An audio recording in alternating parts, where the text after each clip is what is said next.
Halo pemirsa GPR TV, dari Sabang sampai Maroke, dari Miangas hingga Pulau Rote. Bertemu lagi bersama saya Bona Azari Disak dalam program Kominfo Newsroom. Halo pemirsa GPR TV, dari Sabang sampai Maroke.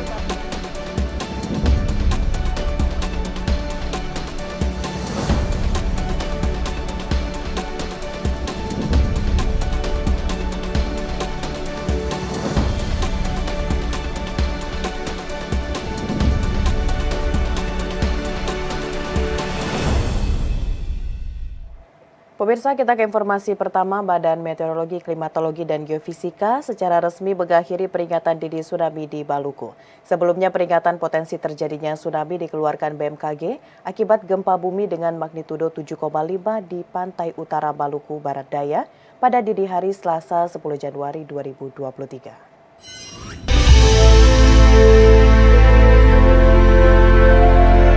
Gempa dengan magnitudo 7,5 mengguncang Maluku Barat Daya pada Selasa dini hari. BMKG mencatat hingga pukul 4 dini hari terjadi sebanyak 4 kali gempa susulan dengan magnitudo terbesar 5,5 dan terkecil 4,1. Akibat dari gempa bumi ini, beberapa orang mengalami luka-luka yang disebabkan terkena reruntuhan bangunan pada saat gempa terjadi. Gempa yang berpusat di Maluku Tenggara Barat tersebut merupakan gempa bumi menengah yang terjadi akibat adanya aktivitas deformasi yang terjadi di dalam lempeng. Dan dikarenakan pusat kedalaman gempa yang cukup jauh, maka BMKG memastikan gempa ini tidak berpotensi tsunami. Kepala BMKG Dwi Korita Karnawati mengimbau kepada masyarakat yang ada di wilayah pesisir untuk melakukan kegiatan seperti biasa, serta tidak terpengaruh oleh isu yang tidak dapat dipertanggungjawabkan dan memastikan hanya mempercayai berita resmi yang bersumber dari BMKG melalui kanal komunikasi resmi BMKG yang telah terverifikasi. Peringatan dini tsunami telah berakhir. Masyarakat di wilayah pesisir dihimbau untuk dapat beraktivitas kembali normal seperti biasa.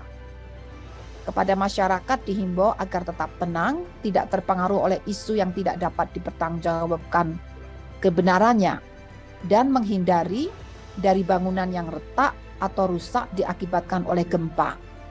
Mohon periksa dan pastikan bangunan tempat tinggal Anda cukup tahan gempa, ataupun tidak ada kerusakan akibat getaran gempa yang membahayakan kestabilan bangunan sebelum Anda kembali ke dalam rumah.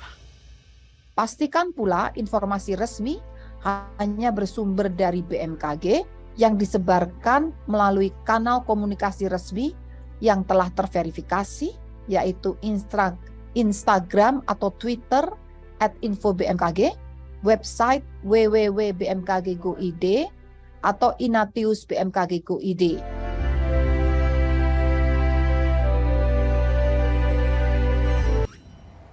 Pemirsa, gempa bermagnitudo 7,5 mengguncang Maluku Barat Daya pada Selasa dini hari. BMKG sempat mengeluarkan peringatan dini tsunami, namun selang waktu 3 jam kemudian BMKG kembali menarik peringatan tersebut. Dan pemirsa, untuk mengetahui informasi terbaru mengenai gempa yang terjadi di Maluku Barat Daya, saat ini kita sudah terhubung dengan Wakil Bupati Maluku Barat Daya, ada Bapak Agustinus El Kilikili. Halo Bapak. Ya, selamat siang, Bu. Baik, selamat siang. Pak Wabub, bisa diinformasikan bagaimana kondisi terkini pasca terjadinya gempa bermagnitudo 7,5 ini, Pak? Ya, terima kasih untuk kondisi. Assalamualaikum warahmatullahi wabarakatuh. Terkait dengan kondisi gempa setelah terjadinya gempa dini hari jam 2 lewat, itu terdapat beberapa desa yang memang sudah masukkan data-datanya, dan memang setelah gempa itu terasa sekali di Maluku Barat Daya khususnya, sampai di Pulau Betar yang paling jauh itu pun terasa. Jadi desa yang mengalami kerusakan ada desa Watway, itu kerusakan rumah ada rusak berat 10 buah, rusak ringan 20 buah, dan terdapat masyarakat yang luka ringan, tidak ada korban, cuma luka ringan 4 orang. Fasilitas umum yang jadi bencana tersebut itu pagar sekolah SD Watway, papan nama SMP Negeri 1 Watway. Kemudian tempat pengungsian di desa tempat pengungsian itu di gunung. Sementara di desa Letmasa, kerusakan rumah rusak berat 4 buah, rusak ringan 6 buah, korban jiwa tidak ada, luka-luka tidak ada. Kemudian kita bisa jumlahkan keseluruhan itu kerusakan rumah yang ada di Kabupaten Maluku Barat Daya itu rusak berat ada 14, rusak ringan 26, korban yang meninggal tidak ada, korban luka-luka ringan 4 orang, fasilitas umum pagar SD Christian Watway, pagar Papanama SMP Negeri 1 Watway. Kemudian tempat pengungsian rata-rata mencari di tempat ketinggian dan sampai sekarang mereka masih trauma sehingga mereka masih berada di posisi ketinggian. Demikian untuk sementara laporan dari Kabupaten Maluku Barat Daya, sementara menunggu laporan dari desa-desa yang kena bencana, khususnya di Kecamatan Daulor Dawara. Terima kasih, Bu. Baik Pak Wabub, tadi kita sempat melihat juga informasi bahwa ada gempa susulan dan juga beberapa perbedaan mengenai ada yang mengatakan 7,5 magnitudo, ada yang mengatakan 7,9. Ini bagaimana kronologi dari gempa yang terjadi Pak Wabub? Ya, jadi kronologinya setelah kejadian itu memang kita di kabupaten di Tiakur memang terasa sekali dan masyarakat yang ada di khususnya semuanya mencari tempat ketinggian untuk mengamankan diri. Dan setelah paginya baru kita mencari data-data yang terkait dengan kerusakan-kerusakan yang terjadi di desa-desa khususnya di Kecamatan Daulor Dawara. Sedangkan kecamatan-kecamatan lain di Kabupaten Maluku Barat Daya setelah dikonfirmasi itu tidak ada kerusakan-kerusakan yang terlalu prinsip. Baik, tadi Bapak sempat menyampaikan ada korban luka ringan, Pak Wabub. Untuk saat ini seperti apa penanganan yang kita lakukan kepada korban luka ringan tadi dan bagaimana dari tim kesehatan, apakah sudah standby di sana, Pak? Ya, jadi di sana memang ada puskesmas, dan jadi sudah langsung ditangani oleh tenaga-tenaga medis yang ada di desa Gelora, desa Watway, dan sudah ada penanganan secara intensif. Semoga mereka cepat pulih dalam korban yang dialami sekarang. Terima kasih, Bu. Baik, selanjutnya Pak, informasi mengenai apakah langkah yang akan kita lakukan selanjutnya, karena ini merupakan gempa yang bermagnitudo cukup besar juga. Langkah antisipatif apa yang akan dilakukan, Pak? Ya, jadi langkah-langkah yang sudah siap untuk diambil oleh pemerintah daerah, prinsipnya kita sementara menunggu transportasi kapal laut, dan karena daerah ini adalah daerah kepulauan, sehingga kita sementara menunggu transportasi kapal laut dari Ambon, dan mungkin 2 atau 3 hari itu kapalnya sudah tiba di ibu kota kabupaten di Tiakur, kemudian akan membawa bantuan-bantuan dari kabupaten dan sudah disiapkan akan disampaikan kepada korban bencana yang di korban bencana yang ada di Kecamatan Daulor Dawara. Begitu, Bu. Baik, hingga saat ini kondisi atau penanganannya seperti apa, Pak?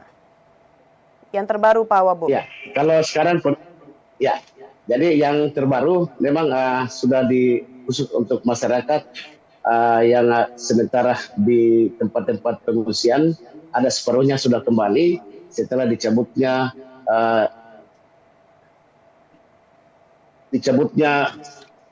peringatan dini oleh BMKG, dan mereka sudah mulai melaksanakan aktivitas mereka dengan baik. Baik, untuk tadi Bapak menyatakan ada beberapa rumah yang mengalami kerusakan dan juga fasilitas seperti sekolah. Sejauh ini apakah sudah langsung diturunkan tim untuk melakukan evakuasi, Pak? Ya, jadi perlu kami informasikan bahwa ini kan daerah kepulauan, sehingga apalagi sekarang musim barat, musim ombak. Dengan demikian kita hanya menggunakan fasilitas satu-satunya adalah kapal perintis, sementara kita menunggu Sabuk Nusantara 71 dan siap untuk timnya berangkat ke lokasi untuk melakukan tindakan-tindakan untuk penanganan masalah ini. Baik, Pak Wabub, kita akan ikuti lagi informasi terbaru mengenai bagaimana kondisi yang ada di Maluku Barat Daya. Kita harapkan pemerintah bisa segera mungkin melakukan evaluasi kepada masyarakat dan juga memberikan bantuan. Terima kasih Bapak Agustinus L. Kilikili, Wakil Bupati Maluku Barat Daya atas informasi yang telah diberikan. Terima kasih, Bu. Selamat siang. Dan pemirsa, selain itu saat ini kita juga telah terhubung dengan Bapak Daryono selaku Kepala Pusat Gempa Bumi dan Tsunami BMKG. Halo Pak Daryono. Halo Mbak, selamat siang. Baik, selamat siang. Pak Daryono, kita langsung membahas mengenai gempa yang baru saja terjadi di Maluku Barat Daya. Ini kira-kira penyebab dari gempa tersebut apa ini Pak Daryono? Iya, gempa yang terjadi pagi dini hari tadi pukul 00:47 waktu Indonesia Barat yang mengguncang Maluku dan Banda itu disebabkan oleh adanya deformasi batuan pada tunjaman lempeng Banda, dan itu menyebabkan terlepasnya energi gempa yang cukup besar berkekuatan 7,5, dan itu menjadikan ini sebagai gempa intraslab, ya, gempa akibat deformasi di dalam lempeng, ya. Menariknya gempa ini berada di kedalaman 130 dan itu patut kita syukuri karena dengan kedalaman sedemikian itu tidak berdampak merusak yang cukup parah dan juga tidak menimbulkan gangguan kolom air laut sehingga terjadi tsunami yang destruktif. Jadi ini adalah sesuatu yang patut kita syukuri, dan rilis energi ini berada di kedalaman menengah sehingga gempa yang terjadi meskipun kekuatannya besar tidak berdampak menimbulkan korban jiwa manusia, Mbak. Baik, gempa yang diakibatkan oleh aktivitas dari lempeng tadi, dan sejauh ini seberapa besarkah dampak yang dirasakan oleh masyarakat terutama di bagian pesisir ini Pak Daryono? Iya, jadi kalau kita melihat dampak gempanya itu mencapai 5 hingga 6 modified Mercalli intensity di daerah Saumlaki atau di Pulau Tanimbar. Di sana beberapa rumah mengalami kerusakan. Kemudian juga di daerah Dubo, Tiakur itu sampai 4 mm. Artinya guncangannya cukup kuat dan itu bisa menimbulkan bunyi-bunyian akibat pintu, dinding, itu menimbulkan guncangan dan itu menimbulkan bunyi-bunyian yang gemuruh. Dan ini patut kita waspadai gempa-gempa di kedalaman menengah dengan sumber intraslab ini karena memiliki karakteristik memiliki rilis energi yang lebih besar daripada gempa-gempa sekelasnya untuk sumber lain. Dan kita mendapatkan laporan beberapa rumah mengalami kerusakan di Tanimbar, kemudian juga banyak jalan yang mengalami longsoran, spreading lateral, kemudian juga ada longsoran juga. Dan namun demikian tidak ada korban jiwa, Mbak. Dan tsunami juga seperti yang kita prediksi bisa mencapai ketinggian 60 cm di Ambon. Ternyata hasil monitoring tide gauge atau monitoring alat pemantau dinamika muka air laut itu tidak tercatat tsunami yang signifikan, sehingga ini menjadikan kita untuk melakukan keputusan bahwa gempa ini harus diakhiri warningnya. Dan di sini kita melihat ada beberapa tide gauge yang menjadi acuan kita, yaitu tide gauge di Seira, Adaud, Lirang, dan Larat itu tidak ada catatan muka air laut. Artinya tidak terjadi tsunami yang signifikan. Ya. Dan kemudian kita akhiri peringatan dini tsunami pada pukul 3:43 waktu Indonesia Barat, Mbak.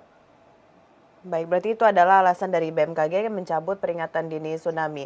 Baik, selanjutnya bagaimana dengan potensi gempa susulan yang akan terjadi nih Pak Daryono?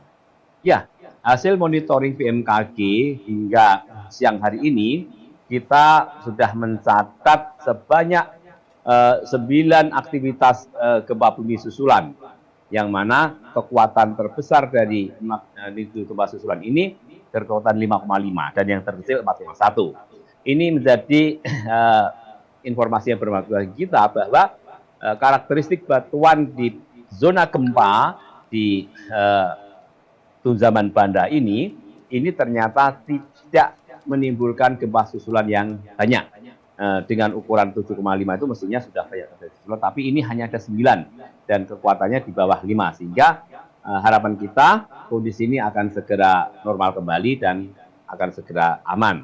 Nah, satu hal yang perlu diketahui oleh para